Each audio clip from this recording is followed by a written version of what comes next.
On va reparler du drame de Crans-Montana. Et oui, Crans-Montana, rappelez-vous cet incendie absolument effroyable dans cette boîte de nuit, le Constellation.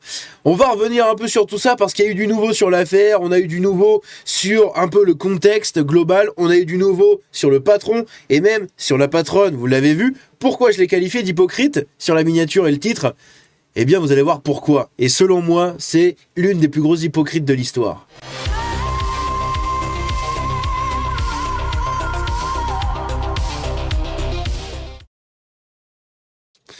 Donc, pourquoi je l'ai qualifié d'hypocrite? Eh bien, on va en parler à la fin, vers la fin dans ces eaux-là, parce que j'ai mis quelque chose de côté.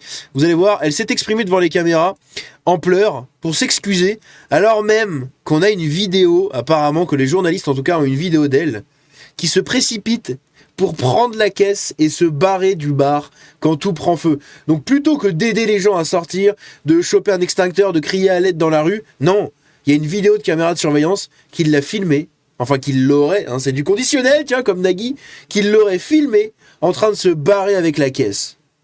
C'est incroyable. Bref, ici, on a un exemple typique de ce milieu un peu mafieux, mafieux en fait, hein, mafieux, le monde de la nuit en général, puisque l'entourage corse du propriétaire du Constellation, donc Jacques Moretti, je crois qu'il s'appelle, ou je sais plus si je crois que c'est ça son nom, donc de Crans-Montana, pète les plombs avec un journaliste italien. Écoutez ça. Vous êtes d'ici, de Crans. Fermeture. Ok, oui. Fermeture. You speak French? Fermeture. You speak French? Fermeture. Moi je parle Close, français, close. Fuera, papi. Ok. Da 3 le persone diventano 7, urlano, minacciano di farci passare i guai e arrivano. Bref, en gros, c'est un journaliste italien qui vient poser des questions, qui vient s'intéresser un peu à ça, et il se fait dégager, en fait, littéralement par l'entourage du propriétaire. Voilà, il le dégage. Ouais, tu parles français. Ah, dégage, machin. Bref. C'est un truc de fou. C'est vraiment ce monde de la nuit un peu mafieux, etc. C'est catastrophique. Je vais demander l'arrestation des gérants, déclare Sébastien Fanti. On va revenir sur sa déclaration un peu plus en détail après. Donc, c'est l'avocat des victimes de Crans-Montana, avant d'ajouter: tout le monde dans la station savait que cet établissement n'était pas contrôlé. Les patrons des autres établissements le savaient, mais personne ne savait pourquoi, alors qu'eux étaient régulièrement contrôlés. Tiens donc, c'est bizarre ça. Hein, on a les patrons du Constellation qui se font pas contrôler, alors même que les gens autour qui bossent se font contrôler. Il y a définitivement un truc très bizarre qui se passe avec cette personne, enfin avec ces personnes-là, les patrons, sachant que, on vient de voir leur entourage, apparemment autour du journaliste, et surtout, on se rappelle de ça, le patron du Constellation, apparemment, avait d'autres business dans la station de ski. Voilà, il avait d'autres business, il avait d'autres entreprises dans la vallée, dans le truc, enfin peut-être pas dans la vallée, mais en tout cas en hauteur, dans cette station du coup de Crans-Montana. Donc c'est très louche. C'est vraiment une histoire très très louche, au premier degré. Ici, on a un truc, la justice suisse fait confiance à des menteurs.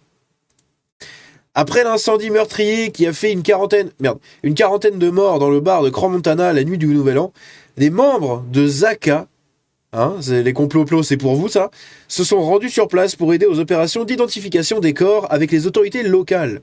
Rappel, cette organisation israélienne est à l'origine de nombreuses fake news autour du 7 octobre, comme les 40 bébés dans le four, les femmes enceintes éventrées, etc. Et ici, on a un autre truc. Rappelez-vous de ma première vidéo, à la fin je vous en avais parlé, ça avait été remarqué par Gabriel de Varenne qui avait partagé ça. En fait, au même endroit que le bar, donc qui est ici, vous avez un bar, et en fait juste derrière, il y a quelque chose en rapport avec les J, vous voyez, l'équivalent d'une église pour les J, voilà, sans trop dire de nom, et il y a ça, juste derrière le bar. Et les gens s'étaient dit, oh, c'est louche, c'est une histoire bizarre. Bref. Ici, du coup, Eratum, la fake news lancée par Yossi Lando, chef des opérations de Daka, c'est celle des trucs DK, pas dans le four. Bon, c'est une correction.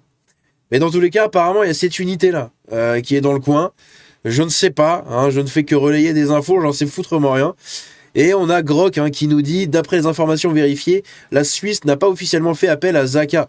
L'organisation a envoyé une équipe de son initiative pour assister les autorités locales dans l'identification des victimes et leur aide a été appréciée. Donc ils sont bienvenus, mais c'est pas la Suisse, officiellement en tout cas, qui leur a demandé de venir. Bizarre, la suite au prochain épisode. Voici Amandine, jeune interne en médecine qui est intervenue lors du drame de l'incendie de Crans-Montana. Son travail héroïque et son sang-froid, malgré la scène d'une horreur absolue, a permis de sauver de nombreuses vies. Merci à toi Amandine. Il y a énormément de gens qui sont venus quand même derrière pour aider les secours. Hein. On a eu ce Gianni et son père qui sont venus les aider toute la nuit. Et vous avez des gens à droite à gauche qui se sont greffés, comme elle apparemment. Et encore d'autres qui ont donné des coups de main hein, pour essayer d'aider les gens. Mais si les gens à l'intérieur s'étaient donné des coups de main eux-mêmes, peut-être que ça aurait été un peu mieux. Mais enfin bon, c'est toujours assez catastrophique comme situation. Hop. Ici, véritable scandale. Donc là, on y est. Une caméra de vidéosurveillance à Crans-Montana aurait filmé la propriétaire du bar, Jessica Moretti, s'échapper du bar peu après le début de l'incendie avec la caisse et la recette de la soirée. Enfin, avec la caisse de la recette de la soirée, bref, avec la thune. Elle s'est barrée avec la caisse, en priorité, en quittant l'établissement. On va écouter ce qu'a dit ce monsieur. Donc en fait, oui, j'avais oublié qu'il parlait italien. Putain, je suis con. Pour moi, il parlait en français, j'avais oublié. Bon, je vais vous lire ce qui est marqué. Hein. Vous avez parlé de l'enquête. L'enquête va venir. L'enquête se poursuit. Ce qui a émergé dans les dernières heures de la nuit dernière, il est apparu que, apparemment, il y aurait une vidéo prise par les caméras de surveillance d'un circuit fermé de la municipalité suisse qui immortalise le lieu, hein, donc qui filme, et qui a immortalisé Jessica Moretti, la femme du gérant, la propriétaire du coup du Constellation, donc avec son mari, immédiatement après quelques minutes, après le début de l'incendie, elle s'est échappée du club avec la caisse sous le bras. La caisse où il y avait l'argent de la soirée. Et c'est une image choquante qui, en bref, va peut-être aussi changer le cours de l'enquête, parce qu'on peut aussi parler d'omission, un délit de fuite. Et oui, la négligence jusqu'au bout. De la négligence jusqu'au bout. Encore une fois, il faut faire attention aux termes employés.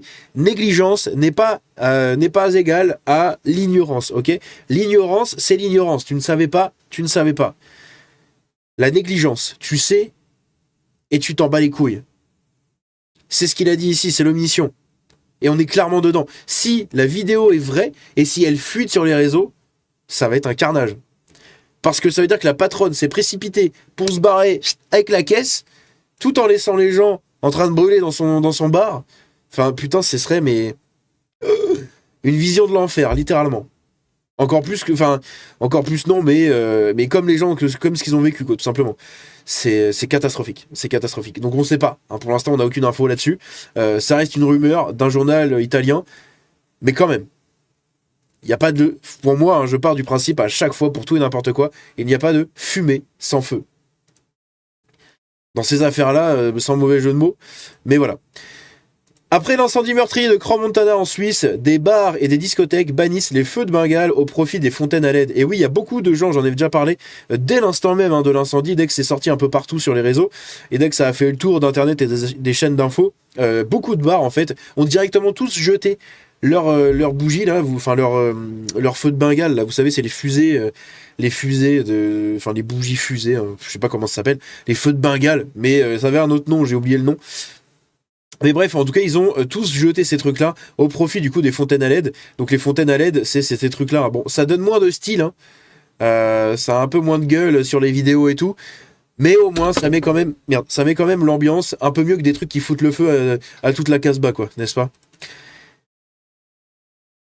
Ici, donc, on a l'avocat, maître Sébastien Fanti, l'avocat des victimes de Crans-Montana, qui sort du silence et s'interroge sur la provenance des fonds de Jacques Moretti.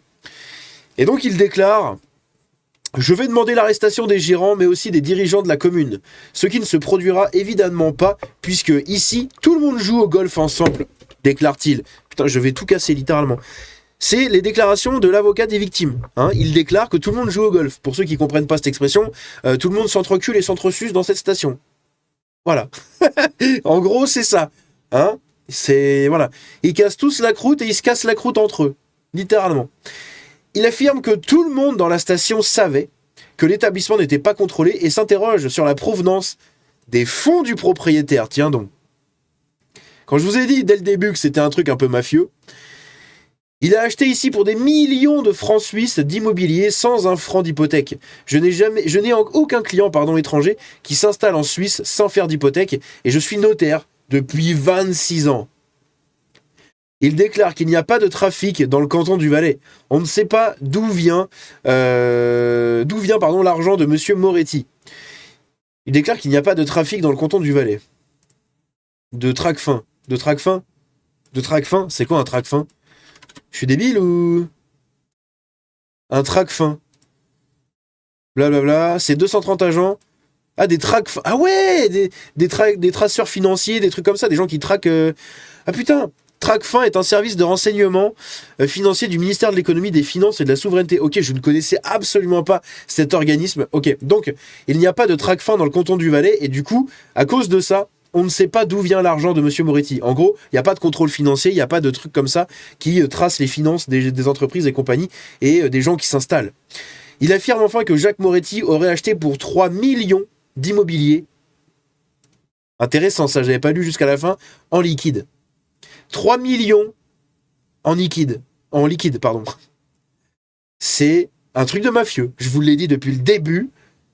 Ça pue la magouille jusqu'au bout, jusqu'au meurtre d'enfants, littéralement. Parce que du coup, on peut peut-être parler de ça maintenant.